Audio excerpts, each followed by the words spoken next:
사람이 죽은 뒤 처칠일 동안 무슨 일이 일어날까요? 사실 많은 그리스도인들이 이 부분을 잘 알지 못합니다. 우리는 좀처럼 말하지 않지만 마음 깊은 곳에서는 모두 알고 있는 그 순간이 있습니다. 삶에서 죽음으로 건너가는 그 조용한 경계의 시간 말입니다. 그건 영화 속 장면도 아니고 허구의 이야기도 아닙니다. 현실 속에서 거룩한 시간 안에서 실제로 일어나는 일입니다. 병원에서, 침실에서, 고속도로에서, 들판에서, 어떤 때는 평온하게, 어떤 때는 그렇지 않게 찾아옵니다. 하지만 그 순간 심장이 마지막으로 뛰고 숨이 멈추고 모든 것이 고요해질 때, 그 다음에는 정말 무엇이 일어날까요? 수년 뒤의 일이 아니라 세상이 끝날 때도 아니고 예수님이 재림하실 때도 아닙니다. 바로 그 직후 몇 초 안에, 몇 분 안에, 그리고 그 뒤 며칠 동안 말입니다. 그곳은 어둠일까요? 빛일까요? 우리는 하나님을 보게 될까요? 우리가 어디에 있는지 알까요? 기억은 남아 있을까요? 세상에는 수많은 의견과 이야기, 체험과 이론들이 있습니다. 하지만 예수님을 따르는 우리는 이론에 기대지 않습니다. 진리에 기대죠. 수천 년 동안 보존되어 온 진리, 선지자와 사도들을 통해 선포되고 성경에 기록되었으며 하나님의 성령으로 숨쉬어진 그 진리 말입니다. 그리고 그 진리는 죽음 이후에 대해 우리를 어둠 속에 내버려 두지 않습니다. 오히려 성경은 이 땅에 몸을 떠난 후에 어떤 일이 일어나는지에 대해 분명한 힌트들과 때로는 신비에 쌓인 단서들을 풍성하게 보여줍니다. 이건 단순한 호기심의 문제가 아닙니다. 위로의 문제이고 분별의 문제이며 영혼의 문제입니다. 우리가 죽음 이후 처칠일에 대해 하나님이 무엇이라 말씀하시는지를 이해하게 되면 지금 우리의 삶도 달라집니다. 우리는 슬픔 속에서도 더 큰 소망을 품게 되고 죽음을 위협이 아니라 문턱으로 보게 되며 그리스도 안에 있는 사람에게 죽음은 끝이 아니라 한 장이 넘어가는 순간임을 알게 됩니다. 이제 성경 깊은 곳으로 들어가 보려 합니다. 겉모습이 아니라 하나님 말씀이 말하는 죽음 이후의 진짜 이야기를 말입니다. 최근에 사랑하는 사람을 잃은 분이든 오래전부터 이 질문을 품고 있던 분이든 끝까지 함께 해주세요. 그리고 무엇보다 오직 진리만이 줄 수 있는 참된 평안을 함께 발견해 봅시다. 사람이 죽은 뒤 처칠일 동안 무슨 일이 일어날까요? 이 질문은 우리 마음 한켠에 늘 자리 잡고 있지만 정작 우리는 그 답을 잘 알지 못합니다. 영화나 소설이 아닙니다. 누군가의 상상이나 추측도 아닙니다. 바로 나와 당신에게 찾아올 너무나도 현실적인 그 순간에 관한 이야기입니다. 그 순간이 찾아옵니다. 병원의 침대에서, 집의 침실에서, 고속도로 위에서, 혹은 넓은 들판에서, 때론 평온하게, 때론 전혀 예상치 못하게 말이죠. 심장이 마지막으로 뛰고 숨이 멈추며 모든 것이 고요해집니다. 그리고 나면 무엇이 일어날까요? 수년 뒤의 일도, 세상이 끝나는 종말의 날도, 예수님이 재림하실 때도 아닙니다. 바로 그 직후 눈 깜짝할 사이에, 그리고 그 다음 이어질 며칠 동안 우리의 영혼은 어디로 가며 무엇을 경험하게 될까요? 어둠일까요? 빛일까요? 우리는 하나님을 보게 될까요? 우리가 어디에 있는지 알게 될까요? 기억은 남아 있을까요? 세상에는 다양한 이야기와 이론, 체험담이 넘쳐납니다.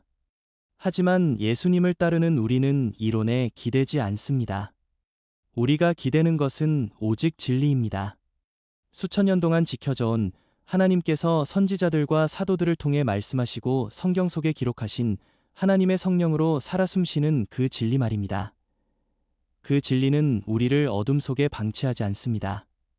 성경은 이 땅을 떠난 영혼에게 닥칠 일들에 대해 분명한 실마리와 때로는 신비로운 단서들을 가득히 보여줍니다. 이건 단순한 호기심을 채우는 문제가 아닙니다.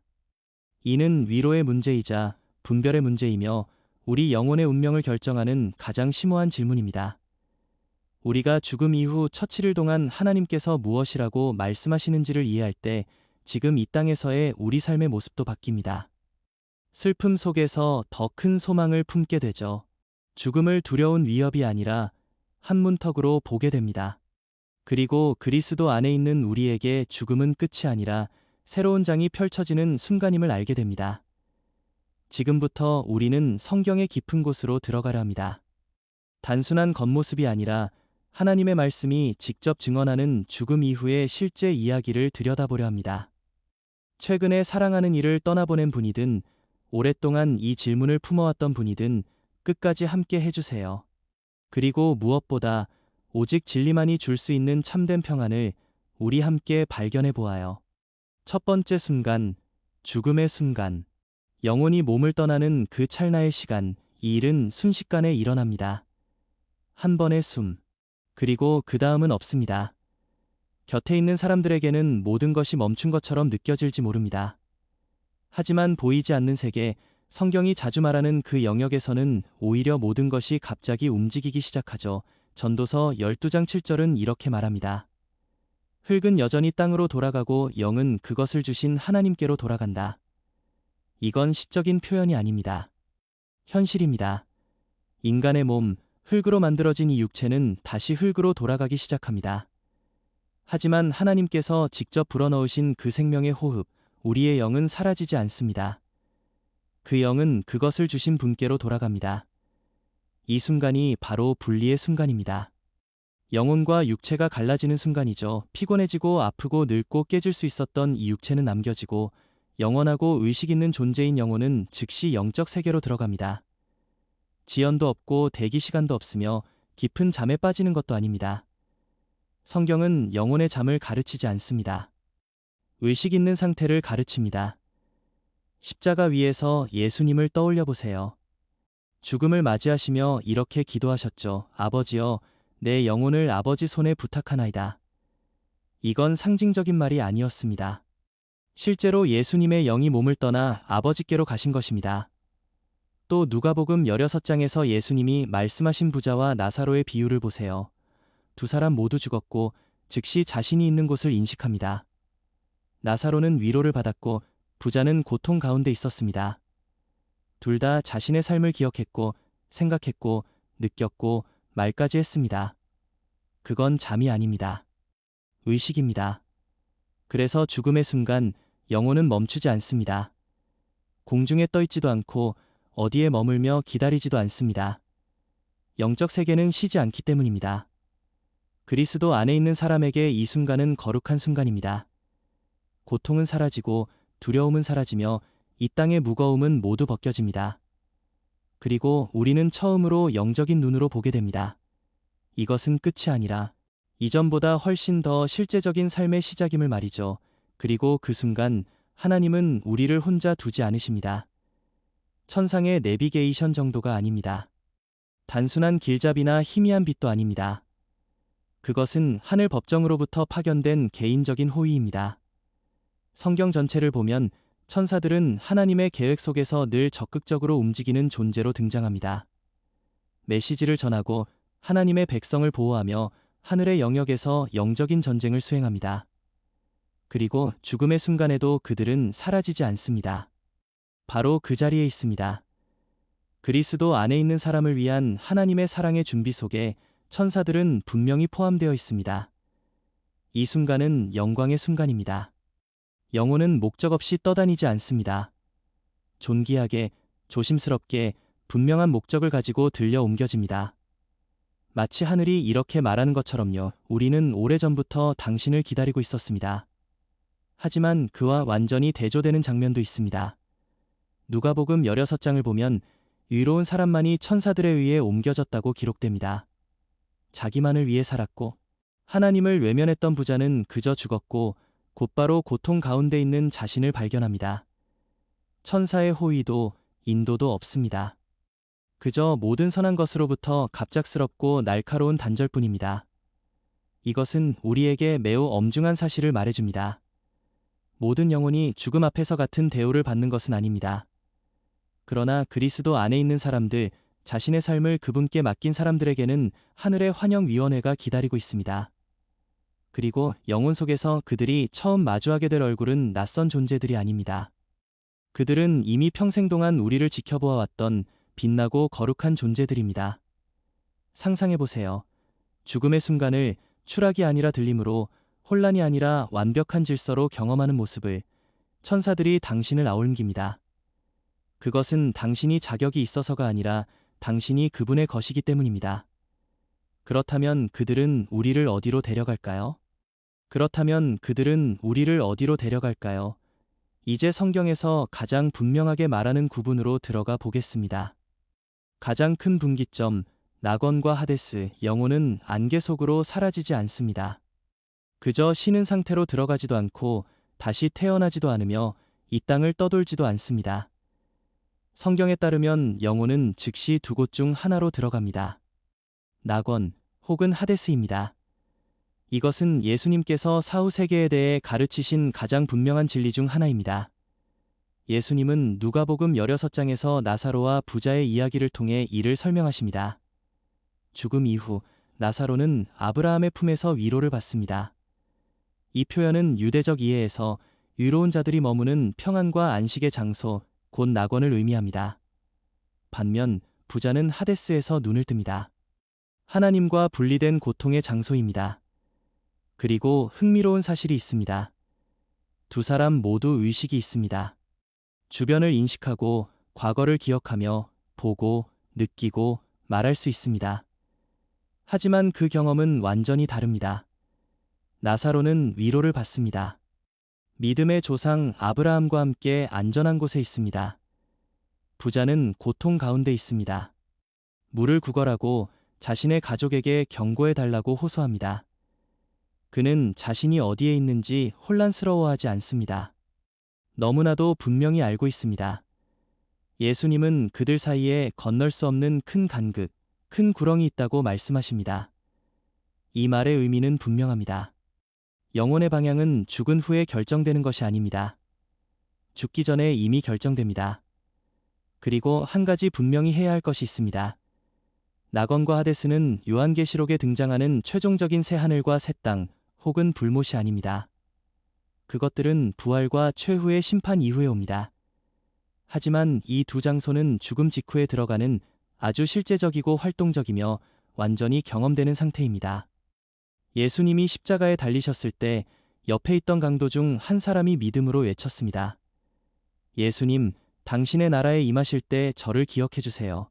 그때 예수님은 이렇게 말씀하셨습니다. 진실로 내가 네게 말한다. 오늘 내가 나와 함께 낙원에 있을 것이다. 오늘입니다. 며칠 뒤도 아니고 긴 잠도 아닙니다. 바로 그날입니다. 낙원은 의로운 자의 영혼이 머무는 곳이며 그리스도께서도 죽음 이후 들어가신 곳입니다. 아직 새 하늘과 새 땅의 완전한 영광은 아니지만 깊은 안식과 기쁨, 그리고 하나님의 임재가 있는 곳입니다. 하데스는 그 반대입니다. 의롭지 않은 자들이 머무는 의식적인 고통의 장소이며 최종 심판을 기다리는 상태입니다. 그리고 한번 들어가면 영혼의 방향은 고정됩니다. 그 이후에는 두 번째 기회가 없습니다. 그래서 지금의 삶이 중요한 것입니다. 그래서 복음은 긴급한 것입니다. 이 큰 분기점은 우리가 마지막 숨을 내쉬는 그 순간 열립니다. 다섯 번째, 하늘의 만남. 그리스도를 얼굴과 얼굴로, 모든 믿는 사람이 마음 깊은 곳에서 기다리는 순간이 있습니다. 말로 표현하지 않더라도 말이죠. 믿음이 시야가 되고 기도가 임재가 되며 멀리서 사랑하고 섬기고 신뢰해왔던 분이 이제는 실제로 보이게 되는 순간입니다. 이 순간이 바로 기독교 소망의 심장입니다. 바울은 고린도후서 5장 8절에서 이렇게 말합니다. 우리는 담대하여 차라리 몸을 떠나 주와 함께 거하기를 원하노라. 이것은 소망 섞인 말이 아닙니다. 약속입니다. 이 땅에 몸을 떠나는 순간 우리는 곧바로 그리스도와 함께 있게 됩니다. 그렇다면 그 만남은 어떤 모습일까요? 모든 세부를 알 수는 없지만 성경은 우리의 영혼을 흔들 만큼의 단서를 보여줍니다. 요한계시록 1장에서 요한이 부활하신 그리스도를 보았을 때 그는 나사렛의 목수를 묘사하지 않습니다. 그는 불같은 눈, 물소리 같은 음성, 해처럼 빛나는 얼굴, 권능과 영광으로 충만한 왕을 봅니다. 그분이 바로 죽음 이후 믿는 자가 만나는 예수님입니다. 죄인들과 함께 걸으셨고 상한 자를 고치셨으며 나사로의 무덤 앞에서 오셨고 십자가를 지셨던 그 예수님, 이제는 부활하시고 다스리시며 찬란하게 빛나시는 주님이 우리를 기다리고 계십니다. 믿는 자의 영혼은 단순히 낙원에 들어가는 것이 아닙니다. 참된 교제, 거리 없는 친밀함, 그리스도와의 직접적인 만남으로 들어갑니다. 더 이상 눈물로 기도하지 않아도 되고 그분이 들으시는지 의심하지 않아도 됩니다. 믿음이 거리를 메워줄 필요도 없습니다. 거리가 사라졌기 때문입니다. 그들은 완전히 의식이 있으며 하나님의 계획을 바라보고 있습니다. 요한계시록 6장에서 순교자들의 영혼이 제단 아래서 하나님께 부르짖는 장면을 보십시오. 그들은 말합니다. 거룩하고 참되신 주권자여, 언제까지 땅에 사는 자들을 심판하시겠습니까? 그들은 자신들에게 무슨 일이 있었는지 기억하고 있고 하나님의 정의가 이미 진행 중이지만 아직 완성되지 않았다는 것도 알고 있습니다. 그들은 보고 기다리며 중보합니다. 이 장면이 우리에게 말해주는 것은 분명합니다. 낙원에 있는 영혼조차 구속의 이야기에서 단절되어 있지 않다는 사실입니다. 죽음 이후의 첫 시간들, 혹은 우리가 첫 일주일이라고 부를 수 있는 그 시간은 깊은 성찰의 시간이 될 수 있습니다. 자신의 지상에서의 삶이 어떤 영향을 남겼는지 깨닫고 기도가 여전히 열매 맺고 있음을 보며 사랑하는 사람들의 믿음이 자라나는 것을 목격하고 한 번의 친절, 한 번의 희생, 한 번의 증언이 어떤 파장을 일으켰는지 보게 될지도 모릅니다. 일부 신학자들은 낙원에 있는 영혼이 지혜와 기쁨 안에서 계속 성장한다고 말합니다. 무언가가 부족해서가 아니라 하나님과 함께하는 영혼이 정지된 상태가 아니라 역동적으로 펼쳐지는 현실이기 때문입니다. 시편 16편 11절은 이렇게 말합니다. 주의 앞에는 충만한 기쁨이 있고 주의 오른쪽에는 영원한 즐거움이 있습니다. 여기서 충만함이란 단순히 강도가 크다는 뜻이 아닙니다. 계속해서 경험되는 기쁨을 의미합니다. 영혼은 또한 하늘의 예배에 참여하게 됩니다. 요한계시록 5장은 장로들, 천사들, 수많은 무리가 죽임당하신 어린 양을 향해 찬양을 올리는 장면을 생생하게 그려줍니다. 그들 가운데에는 한때 이 땅을 걸었던 사람들, 이제는 구속된 영혼들도 있습니다. 그들은 더 이상 방해도 제한도 없이 온전히 예배합니다. 그리스도를 신뢰했던 영혼에게 영혼의 첫 시간은 혼란이 아니라 분명함입니다. 방황이 아니라 참여입니다. 하나님의 영원한 목적 속으로 들어가는 것입니다. 비록 더 이상 시간에 묶여있지는 않지만 우리는 그 첫 시간을 마치 영혼의 뿌리가 하늘의 토양 속으로 더 깊이 내려가는 계절처럼 생각해 볼 수 있습니다. 그곳에는 두려움도 없고 후회도 없습니다. 오직 계속되는 기쁨, 평안, 깨어있는 인식만이 있습니다. 하지만 아직 끝은 아닙니다. 낙원에 있다 해도 이야기는 아직 완성되지 않았습니다. 믿는 자의 영혼은 안전하지만 몸은 아직 무덤에 있고 또 하나의 기적을 기다리고 있습니다. 이제 우리가 바라보는 다가올 소망으로 들어가 보겠습니다. 6번째, 부활을 기다리다. 끝이 아닌 새로운 시작, 낙원의 아름다움 속에서도 그리스도의 임재 가운데서도 이야기는 아직 완전히 끝난 것이 아닙니다. 왜냐하면 영혼은 살아있고 평안하지만 우리의 한 부분, 바로 몸은 아직 기다리고 있기 때문입니다. 그 몸은 이 땅에서의 모든 순간을 함께했습니다. 웃고 울고 섬기고 고난을 견뎌냈던 바로 그 몸입니다. 이제 그 몸은 땅에 묻혔지만 이게 끝이 아닙니다. 하나님은 한때 좋다고 말씀하신 것을 버리지 않으십니다. 구속하십니다. 부활은 이 육체가 다시 일어날 것이라는 궁극적인 약속입니다. 바울은 데살로니가전서 4장 13절부터 16절에서 말합니다. 주께서 친히 하늘로부터 강림하시리니 그리스도 안에서 죽은 자들이 먼저 일어날 것입니다. 이것이 우리가 기다리는 미래입니다. 낙원에 있는 영혼조차 그리스도께서 다시 오셔서 영광스러운 몸으로 다시 결합시켜 주실 그날을 기다리고 있습니다. 그 몸은 더 이상 약함이나 질병, 쇠퇴의 지배를 받지 않는 몸입니다. 고린도전서 15장은 이 몸을 썩지 아니할 것, 영광스러운 것, 강한 것이라 부릅니다. 영적인 몸이지만 분명히 실제하는 몸입니다. 이 긴장감, 바로 이 기다림이 지금 이 땅에서 우리가 느끼는 슬픔의 이유이기도 합니다. 그리스도 안에서 죽은 사람은 주와 함께 있다는 것을 알지만 그래도 우리는 말합니다. 더 좋은 곳에 갔어. 그 말은 진실입니다. 그러나 그들조차도 부활을 기다리고 있습니다. 히브리서 12장이 말하는 증인들의 구름은 앞서간 이들이 하나님의 계획을 인식하고 있을 뿐 아니라 우리를 응원하고 있다는 암시를 줍니다. 여기서 우리는 깊은 진리를 마주하게 됩니다. 죽음은 마침표가 아닙니다. 쉼표입니다. 부활은 다음 문장입니다. 그래서 낙원의 평화는 두려움이 아닌 기대감으로 가득 차 있습니다. 더 큰 영광이 다가오고 있기 때문입니다.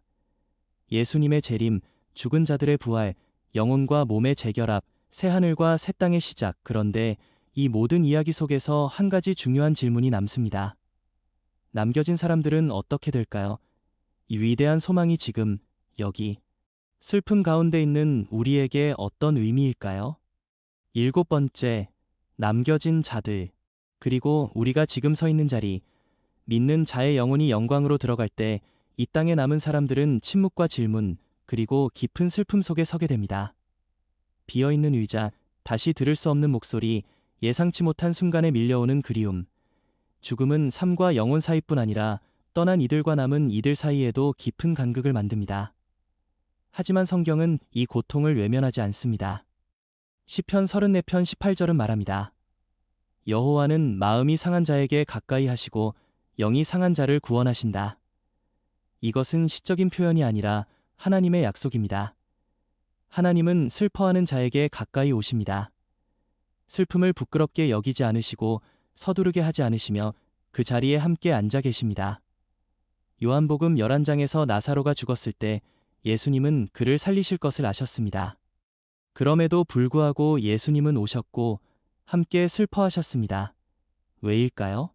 슬픔은 중요하기 때문입니다. 상실은 아프기 때문입니다. 부활이 예정되어 있어도 이별의 고통은 실제이기 때문입니다. 그러나 그리스도 안에서 죽은 이들과의 이별은 잠시뿐입니다. 우리는 그들을 잃은 것이 아니라 그들을 지으신 분의 품에 맡긴 것입니다. 그리고 우리 또한 그리스도 안에 있다면 다시 만나게 될 것입니다. 다시 웃고, 다시 안고, 다시 함께 예배할 것입니다. 바울은 데살로니가전서 4장 13절에서 이렇게 말합니다. 형제들아, 자는 자들에 관하여는 너희가 소망 없는 다른 이들과 같이 슬퍼하지 않게 하려 함이라. 우리는 슬퍼합니다. 그러나 소망 가운데서 슬퍼합니다. 그리고 그 슬픔은 우리를 가르치기도 합니다. 삶이 얼마나 연약한지, 시간이 얼마나 빠르게 지나가는지, 얼마나 긴급하게 사랑하고 용서하고 영혼을 바라보며 살아야 하는지를 말입니다. 어떤 죽음은 우리를 깨웁니다. 미뤄두었던 질문을 다시 들게 하고 하나님께로 더 깊이 이끕니다. 그리고 때때로 우리는 그들의 유산을 느끼게 됩니다. 부모의 기도가 여전히 우리를 덮고 있는 것을, 친구의 격려가 아직도 마음속에 울려 퍼지는 것을, 그들의 믿음이 계속해서 우리를 일으켜 세우는 것을 보게 됩니다.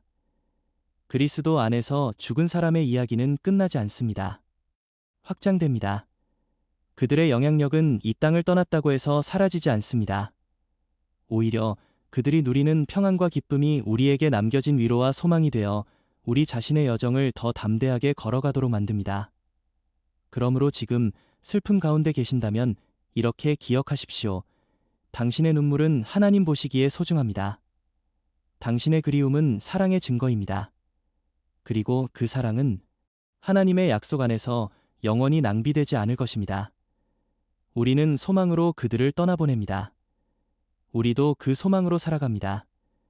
왜냐하면 그 소망은 단지 감정이 아니라 부활하시고 승리하신 예수 그리스도라는 반석 위에 세워진 확실한 약속이기 때문입니다. 8번째, 그리고 마지막 이야기. 문입니다. 끝이 아니라 지금까지 우리는 죽음 이후 첫 일주일에 대해 성경이 말하는 신성한 신비를 함께 걸어왔습니다. 영혼이 몸을 떠나는 순간부터 천사들과의 만남, 낙원과 하데스로의 분기, 깊어지는 영적 인식, 그리고 부활을 향한 소망까지 성경이 보여주는 이야기는 두려움의 이야기가 아닙니다. 소망의 이야기입니다. 진리의 이야기입니다. 그리고 죽음 속에서도 우리를 버리지 않으시는 하나님의 이야기입니다. 믿는 자에게 죽음은 끝이 아닙니다. 우리가 기다려온 모든 것의 시작입니다. 예수님을 얼굴과 얼굴로 보고 방해 없이 예배하고 이 땅에서 이해하지 못했던 것을 깨닫고 부활을 기다리며 평안 가운데 거하는 것. 하지만 성경은 분명히 말합니다. 큰 갈림길이 존재합니다. 심판의 순간이 있으며 그리스도를 거부한 영혼은 영원히 그분 없이 존재하게 됩니다. 죽음 이후에는 중립지대도 되돌아갈 기회도 없습니다. 이 생에서의 선택이 영혼의 영원한 거처를 결정합니다. 그래서 가장 중요한 질문은 이것입니다. 당신은 준비되어 있습니까? 종교적인 사람이냐가 아니라, 영적인 사람이냐가 아니라, 착한 사람이냐가 아니라 예수님께 삶을 맡겼습니까? 죽음을 이기신 분, 당신의 죄값을 치르신 분, 영원한 길을 여신 그분께 말입니다. 복음은 조언이 아닙니다. 기쁜 소식입니다. 영원한 생명이 가능하다는 소식, 용서가 열려 있다는 소식, 죽음이 패배했다는 소식입니다. 지금 이 순간 확신이 없다면 미루지 마십시오.